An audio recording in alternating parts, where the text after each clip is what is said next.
கடக, ரிஷப, விருட்சக, மகர ராசிக்காரர்களுக்கு ஒரு ரகசியமான ஒரு பரிகாரம் இருக்குது. இயற்கையிலேயே இந்த நத்தைகள், நண்டுகள் இதெல்லாம் செய்யக்கூடிய யோகங்கள், சில ரகசியமான விஷயங்களை நம்ம ஃபாலோ பண்ணணும். அதை ஃபாலோ பண்ணிங்கன்னா இந்த 4 ராசிக்காரர்களும் அந்த நேரத்தில் சில பரிகாரங்களை செய்யும்போது அது மட்டும்தான் பரிகாரம் செய்யுமா என்ன, நம்ம செய்ய மாட்டோமா என்ன அப்படிங்கிற அதிசயம் உங்களுக்கு புரியும்.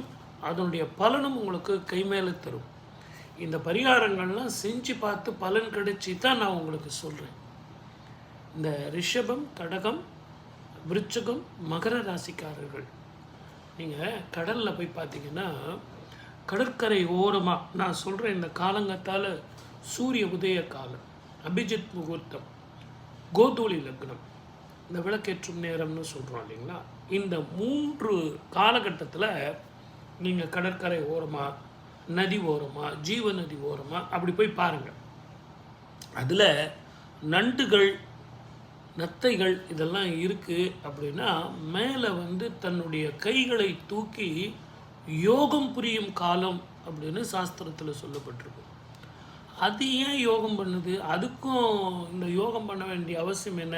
அது யோகம்னு தெரிஞ்சு தான் பண்ணுதா, இல்லை ஏதோ சூரிய வெளிச்சம் வருது அப்படின்ட்டு யோகம் பண்ணுதா அப்படின்னு நிறைய ஆராய்ச்சியாளர்கள் ஆராய்ச்சி பண்ணியிருக்காங்க. இது அந்த குறிப்பிட்ட காலம் மட்டும்தான் அந்த அலையில் மேலே தன்னுடைய 2 கைகளையும் யோக பயிற்சி செய்து அப்படின்னு சொல்லியிருக்காங்க.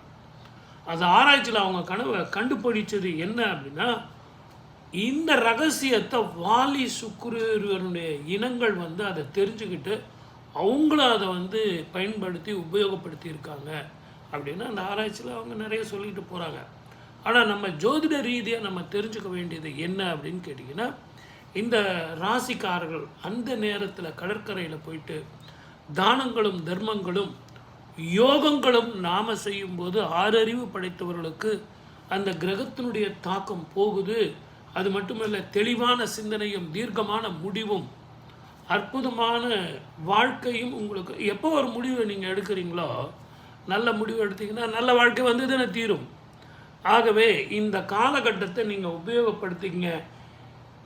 தாவரங்கள், மிருகங்கள், பறவைகள், ஊர்வன, பரப்பன இது எல்லாமே நமக்கு ஏதோ ஒரு மறைமுகமாக நமக்கு சொல்லிக்கிட்டு தான் இருக்குது. அதை நமக்கு பார்க்குறதுக்கு நேரம் இல்லை. அதை புரிஞ்சுக்கிட்டிங்கன்னா அந்த இயற்கை ரகசியம் நமக்கு ரொம்ப தெளிவானது, அதிசயமானது.